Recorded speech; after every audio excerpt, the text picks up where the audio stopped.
I know it's because of the many prayers. Thank you all for praying for me. He has 2 more infusions coming the next 2 Fridays. So very good news for Alan, and great testimony to the power of prayer. So great news there.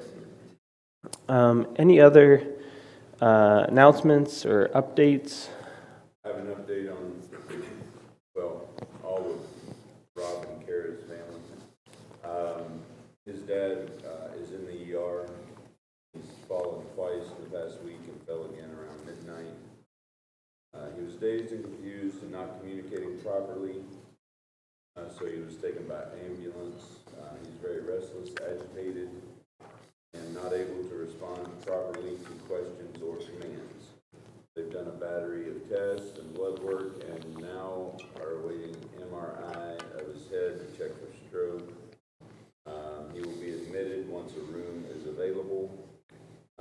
Prayers would be appreciated for Bob. He seems to be declining very rapidly over the past week. He's very uncomfortable, still confused, extremely agitated, and restless right now, making it even more stressful on those with him. His wife, Joan, is exhausted and has a pretty severe heart issue. We're concerned how all the stress is affecting her. Rob has been struggling the past few days with his head issues. He accidentally hit his head again, which did not help. So this added stress is not good for his issue either. And Kara says, I'm not much help to anyone right now because of my nerve issue. I will be having an MRI of my lower back tomorrow at 3. So they have an awful lot going on. Wow, yeah. Certainly prayers for all of them. Oh, Jane, yeah. My brother-in-law having health problems. Is very low on iron. So they're giving him infusions now. Okay, Pray that works. okay. Jane's brother-in-law, Ron, getting some blood transfusions. Any other prayer concerns or updates?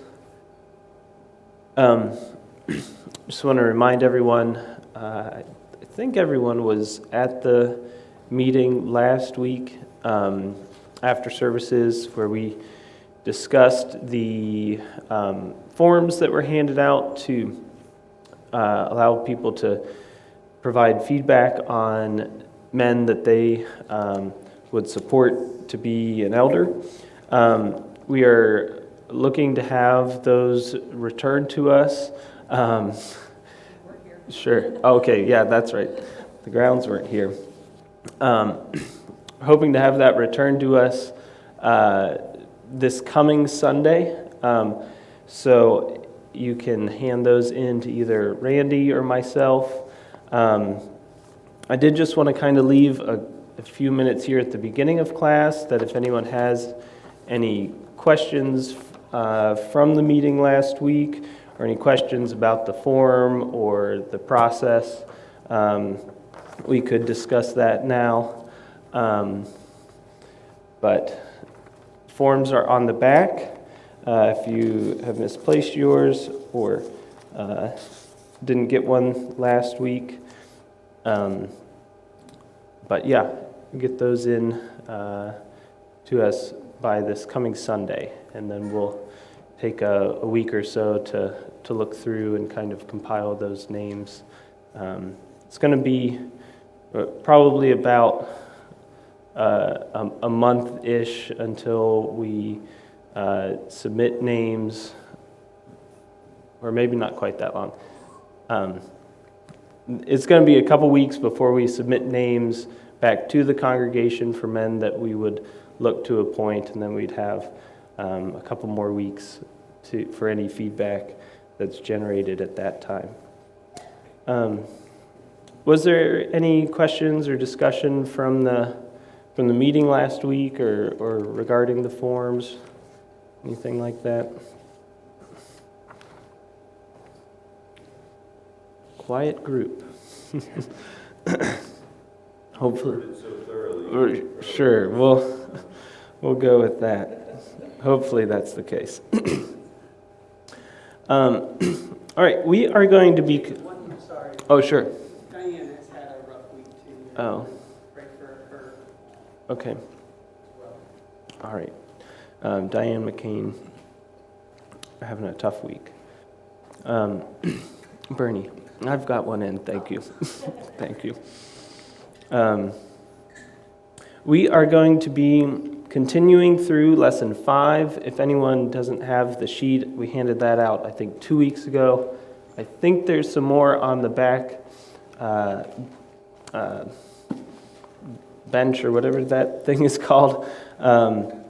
We started looking at the sections in 1 Peter and Acts that were somewhat parallel passages, a few familiarities, and discussing really what is the purpose or the function or the role that elders play for the congregation. I'm hoping to wrap up kind of that part of this topic this week, and then next week we'll be moving into the responsibility of the congregation to the elders. How should we respond to the elders' leadership and things along that topic. So a quick summary. Can anyone remember last week, what was one of the, well, let me start with this. What was the example that both Peter and Paul use for the role of elders? What, the word is escaping me. What imagery do they use to describe the roles of elders? Also one of the names that we discussed earlier, shepherd. And what was, excuse me, what was one of the primary kind of roles or attitudes that the shepherds were supposed to have for their flock? What did he instruct? What were they instructed to be doing as shepherds? Right, yeah, keep watch. And so we talked and had some good comments that, really I think this image of a shepherd, it paints a detailed picture of what the shepherds are supposed to be. We talked about shepherds leading the flock to food and water, feeding them spiritually. We kind of talked about this idea of the savage wolves, potentially here in these passages it talks about even from those among you becoming savage wolves. So the shepherds looking out for division that's coming up in the body, for members that are potentially leading others astray, and the responsibility for elders to kind of be ready and prepared, familiar with, I guess I would say, common enemies to the flock, and being ready and able to defend the flock in terms of their knowledge, their understanding, their approach. There's I think a lot of imagery that comes from this idea of being a shepherd. Is there any other comments or thoughts on 1 Peter or Acts, this idea of the shepherds keeping watch over the flock?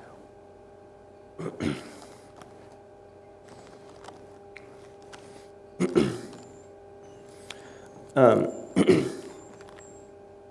move on to Timothy chapter 5. Um,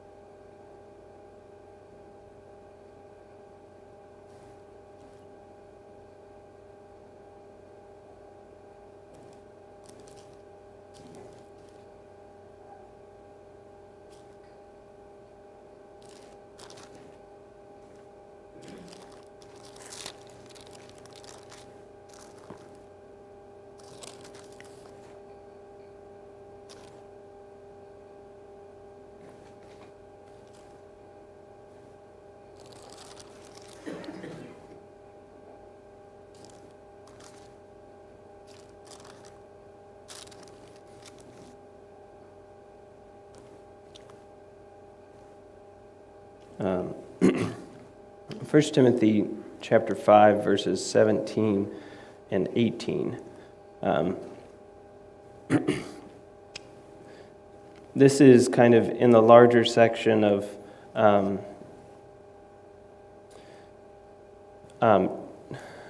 instructions on various kind of roles or positions or groups of people in the congregation. And here specifically, it's another section kind of referring to elders. Starting in verse 17, it says, "The elders who rule," this is, I'm reading from the North American Standard Bible this week. "The elders who rule well are to be considered worthy of double honor, especially those who work hard at preaching and teaching. For the scripture says, 'You shall not muzzle the ox while he is threshing, and the laborer is worthy of his wages.'"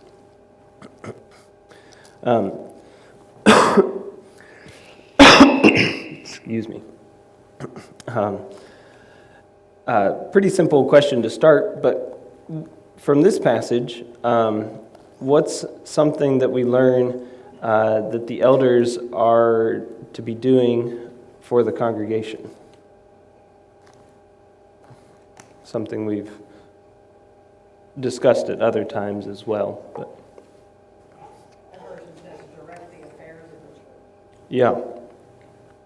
yeah. My passage said rule well, which I think is somewhat of a bit of a tougher translation to understand. But yeah, they are to be sort of organizing, leading, directing the affairs. Really, they're the ones in charge. And again, kind of to some discussion we had last week about what does that leadership look like. I think we can look back to the example of being a shepherd. And while they may rule or direct the affairs, I think the way that looks and is probably most effective is for them to be leading by example, not necessarily leading with a bullwhip and saying, we are doing this no matter what, doing this without kind of understanding what the flock needs, what the flock desires. I think part of the reason that we have such a lengthy list of qualifications in 1 Timothy and Titus is because the elders are supposed to be men that we look to and follow out of a desire to emulate them, not simply someone that is given authority, given a position, and then we must follow them.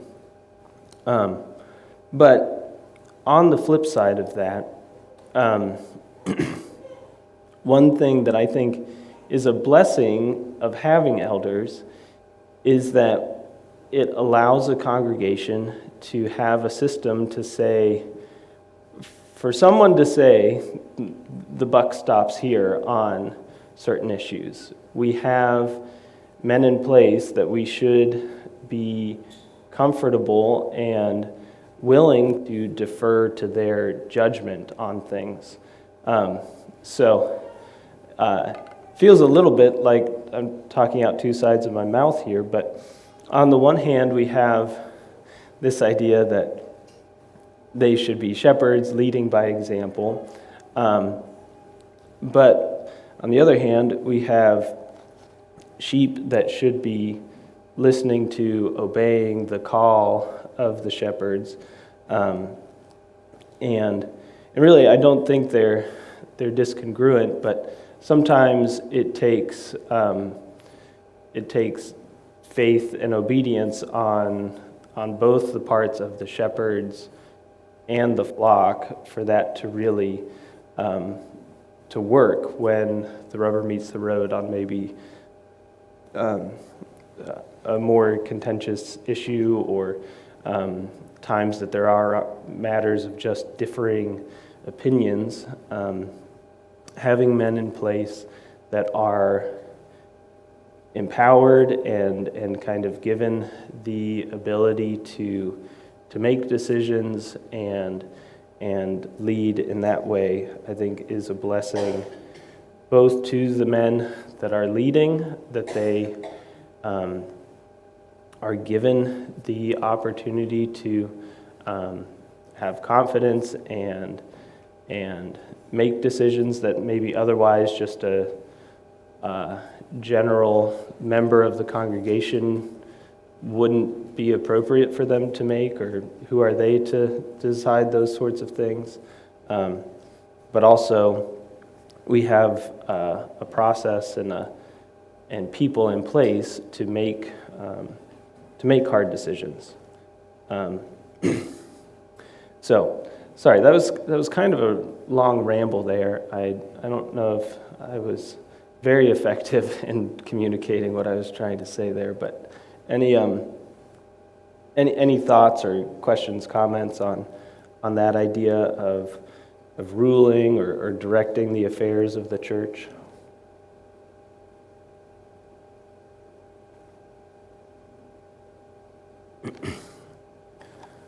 Okay.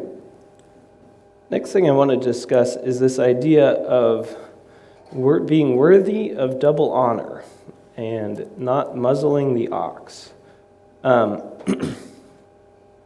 And do this, I'd like to flip back to 1 Corinthians 9, verses 9 through 12.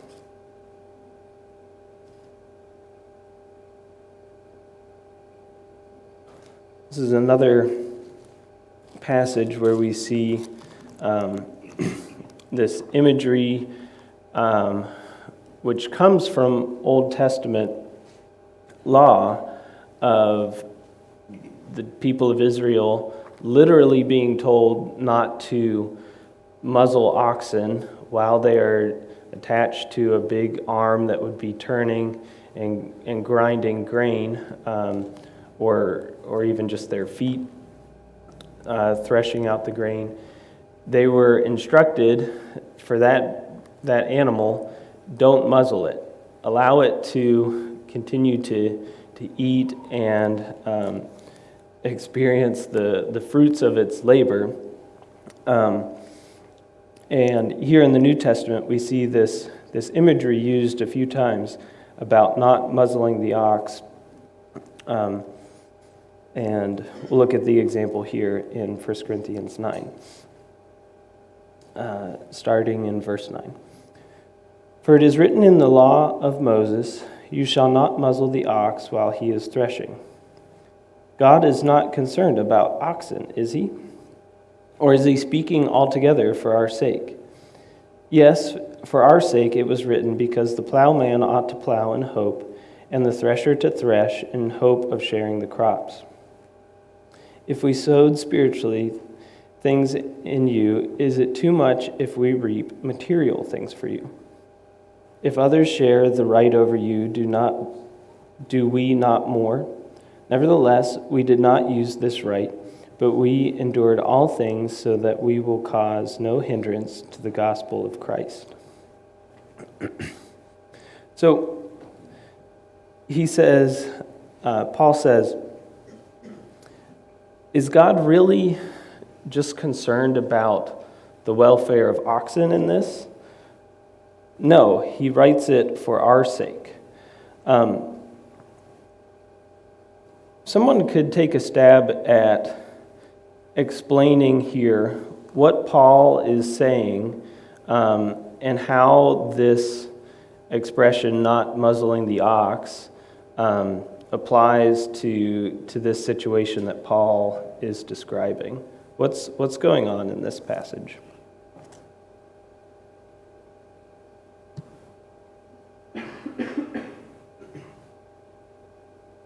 Earlier in that chapter, number 4 somewhere, talks about the liberty that all Christians really have, but sometimes we as general Christians reserve for ourselves and not for our ministers and leaders. They don't get to share those same liberties that I share. And I think he's making a defense that it's okay for you guys to get married. It's okay for me as a minister to get married also. It's okay for you guys to be supported by the things of the church. It's okay for us as well. We should be able to take part in the fruits as well. He mentions Barnabas in here. I think, are me and Barnabas the only ones that have to work to support ourselves? It's okay for everybody else to be supported by the church, but yet the view apparently was that Paul and Barnabas needed to support themselves. So in general, I think this is Paul telling churches, it is perfectly okay for you to support financially your preachers and leaders. It's my take on this. Yeah, I agree, and I think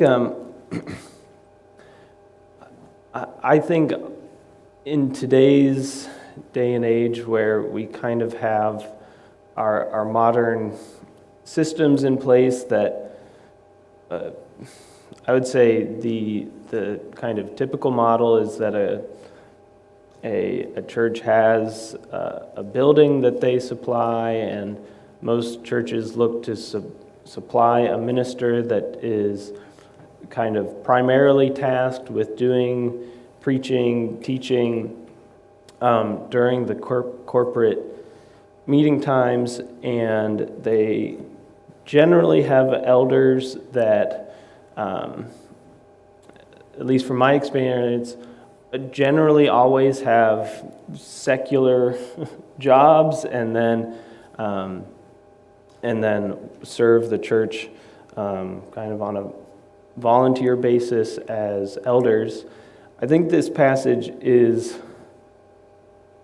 often, in this day and age, it is used to say we are justified in giving a salary, a paycheck to our preacher, minister,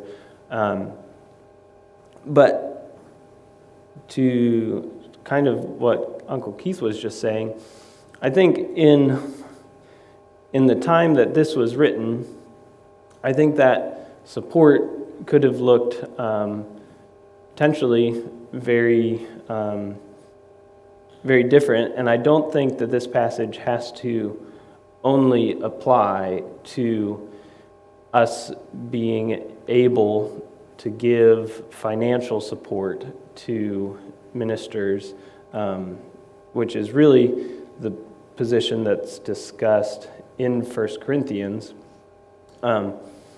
But I think in general, it is saying that that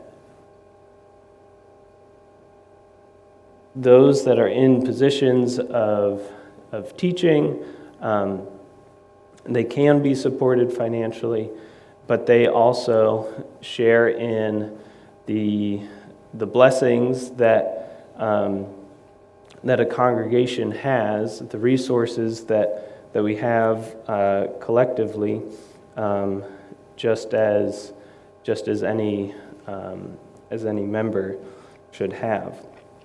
So going back to the passage in Timothy chapter 5, 1 Timothy chapter 5, I think similarly, this idea of double honor and not muzzling the ox while they tread when it in the context of elders.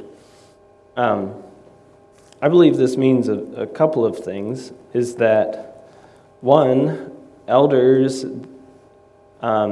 if there's a need or a situation where a congregation is in a position to financially support an elder so that he would not necessarily have to work a secular job, or maybe a time if an elder is looking to potentially retire early and would need support for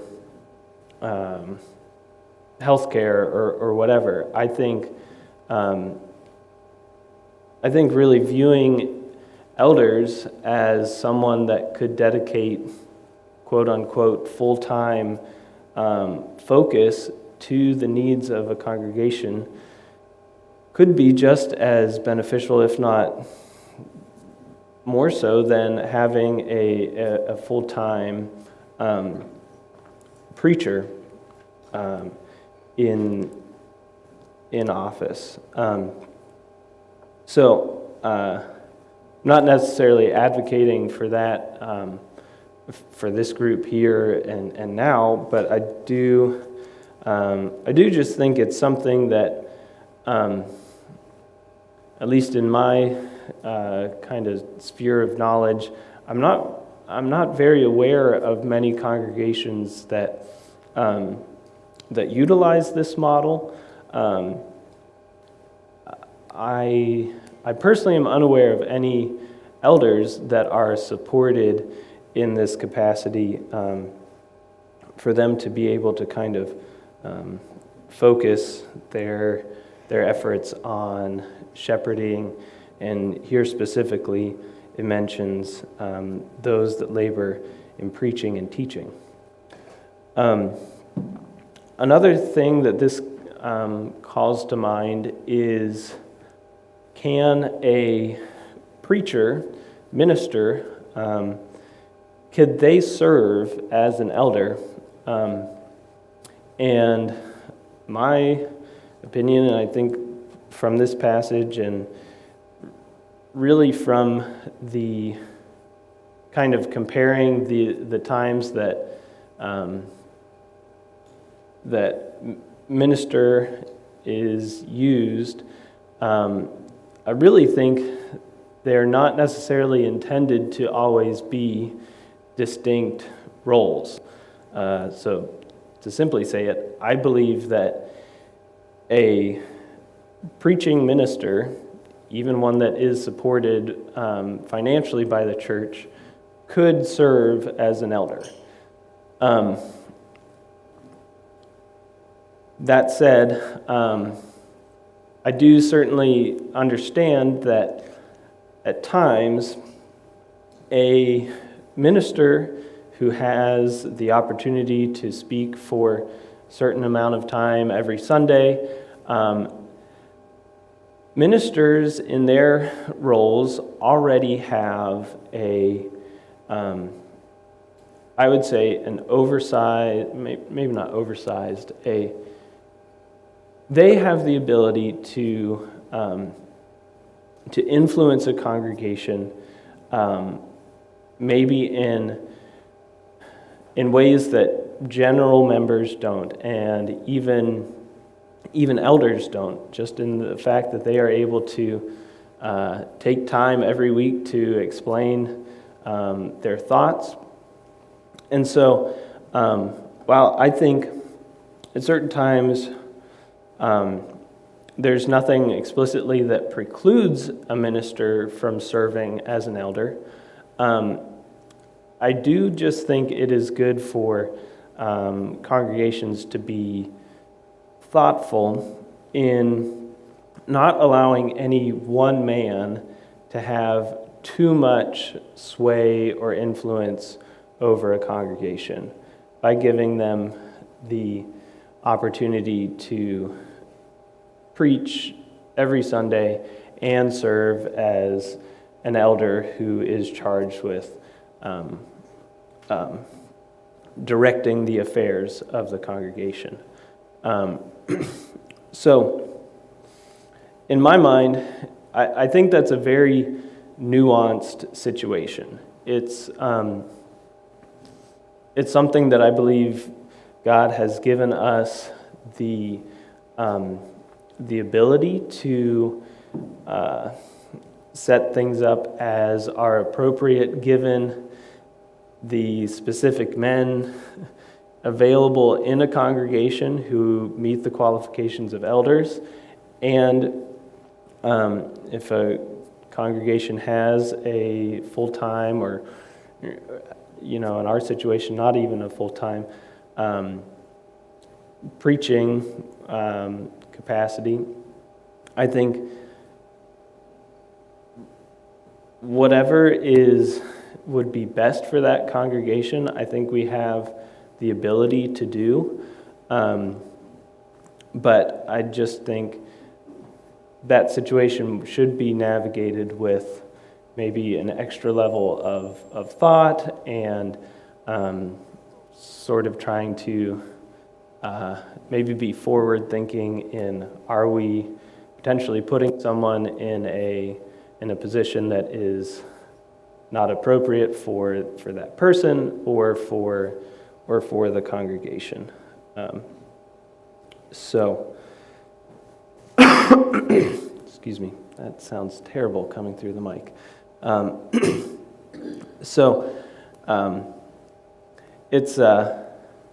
It's a little bit challenging trying to speak in generalities, but those are by and large kind of my thoughts on that that topic of a congregation having elders that would be supported financially, or sharing in any of the other blessings or resources that are available to any of us as members of the body. I would just say we came from a congregation where we lived previously, where the minister who was supported by the congregation also served as an elder, and in that situation, and the men that were serving at that time, that was, in my opinion, a very effective eldership. So I have seen an example of that working well.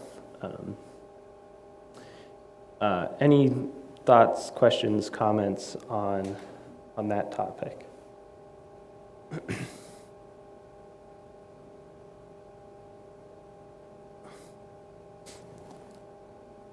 just wonder in history how we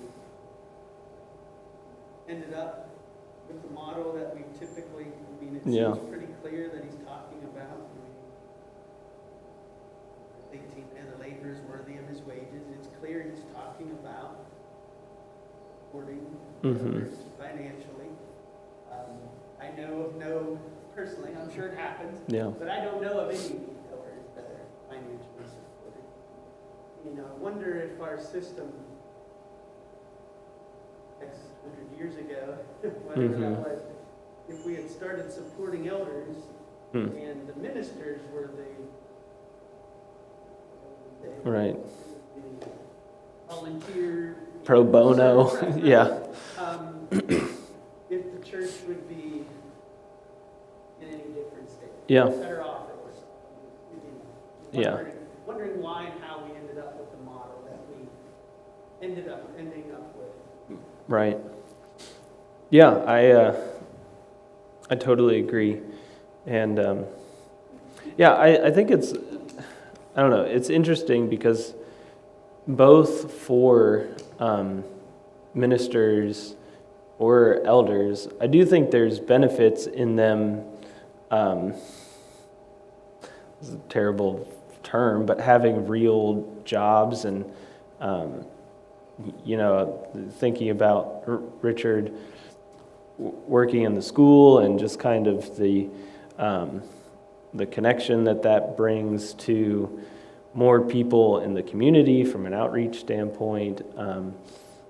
The previous minister where we were at, he had worked as in finance for a number of years, and he always felt that was that was a very intentional time that God used for him to kind of be able to connect with people that worked 9 to 5s and helped him in crafting lessons and things like that. So it's yeah, I think sometimes we can, you know, and this applies to so many things, but we can fall into habits of, well, congregation has been structured this way since forever. This is kind of, we'll continue to pursue this. But I think it's always good to be reminded by passages like this that we're not constrained by how things were done yesterday. Again, I think this is a complex situation, but I think it's a huge blessing that God has given us the flexibility to determine what is best for individual congregations, individual situations. So I think that's a blessing and something to be considered. All right, 3 minutes left. I want to turn back over to Acts chapter 15. This is the passage where there's a council or a meeting at Jerusalem, and they are meeting to basically decide if the gospel can go out to Gentiles as well as Jews. And there's a number of people that come and kind of share testimony and what is being done. And it says the apostles, and this passage is, or this translation says the apostles and the brethren who are elders kind of decide on this matter of doctrine or how the gospel is going to be rolled out. So I tried to kind of break this up to not read the whole passage, but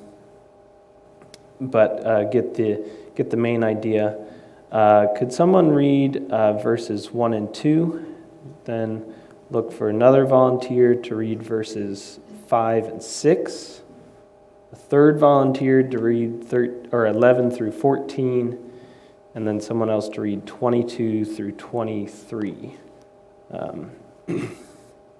Those are on your sheet, but I can remind folks if needed.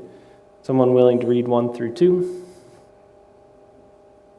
And some men came down from Judea and began teaching the brethren, unless you are circumcised according to the custom of Moses, you cannot be saved.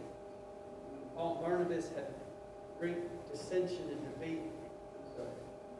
And when Paul and Barnabas had great dissension and debate with them, the brethren determined that Paul and Barnabas and certain others of them should go up to Jerusalem, the apostles and elders, concerning this issue.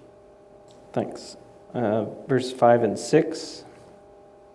But some of the believers from the party of the Pharisees stood up and said, "It is necessary to circumcise them and to command them to keep the law of Moses."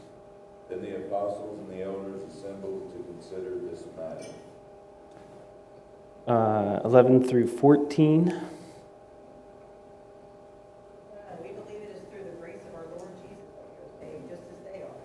The whole assembly became silent as they listened to Barnabas and Paul telling about the miraculous signs and wonders God had done among the Gentiles through them. When they finished, James replied, "Brothers, listen to me. Simon has described to us how God at first showed his concern by taking from the Gentiles people from the side." And then 22 through 23.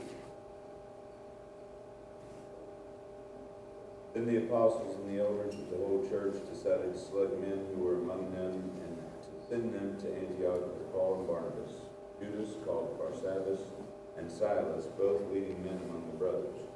They wrote this letter to be delivered by them. And the apostles and the elders, your brothers, to the brothers among the Gentiles in Antioch, Syria, and Cilicia, greetings. Thanks. So we see the issue at hand, and then the elders and the apostles come to this decision. And not only do they come to this decision, but then we see at the end they are sending letters to communicate out this decision to the churches in the area. So a couple of things, my thoughts on this. I don't believe this is really a model of how elders should be deciding things or making decisions for people outside of their immediate congregation. This was a time early in the church where the word had not been fully revealed. We see this decision being really a decision that God makes and confirms by His miracles that the gospel should be going to the Gentiles, and really it's the apostles and the elders communicating this out to the local congregations. I believe this is relatively unique in timing and not necessarily something that we should be expecting elders to do today, having decisions or really deciding on matters of new doctrine or anything of that nature outside of their immediate congregation.